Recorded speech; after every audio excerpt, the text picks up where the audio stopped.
ඔන්න අල්ලලා දාපන්. මෙයා මොකද මෙහෙ? මෙයා මොකද මෙහෙ? මොකටද මෙහෙ ආවේ? ගන්න මේක.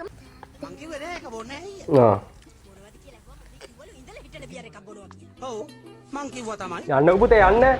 මම මේ වැඩ කරලා ඉල්ලන්නේ ඉන්නේ.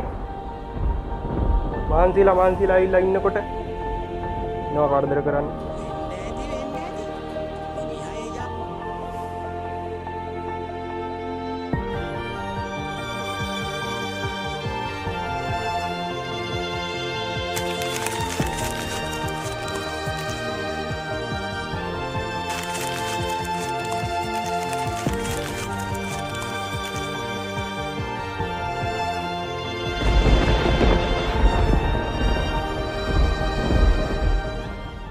Facebook එකේ TikTok එකේ වීඩියෝ බලනවට වඩා අනිවාර්යෙන්ම ඔයාට දරුවා ඇඳපු චිත්‍රය වටින්නම ඕනේ. ඇයි මම එහෙම කියන්නේ? ගොඩක් දෙමාපියෝ හිතනවා සල්ලි වේදම් කරලා තෑගි භෝග කෑම දරුවන්ට ගෙනල්ලා දුන්නම ඒක තමයි එයාට වටිනම දේ කියලා. හැබැයි මතක තියාගන්න දරුවන්ට වටිනම දේ තමයි ඔයාගේ අවධානය. අද ඔයා දරුවට වෙලාව දෙන්නේ නැත්නම් හෙට දරුවා ලොකු වුණාම එයාගේ ජීවිතේ ඔයාට තැනක් ඉතුරු වෙන එකක් නැහැ. ඔයාට කොයිතරම් ලොකු වැඩ රාජකාරී තිබුණත් ඔයාගේ දරුවාගේ මුළු ලෝකයම ඔයා. ඒ ලෝකය ඇතුලේ දරුවව තනි කරන්න එපා.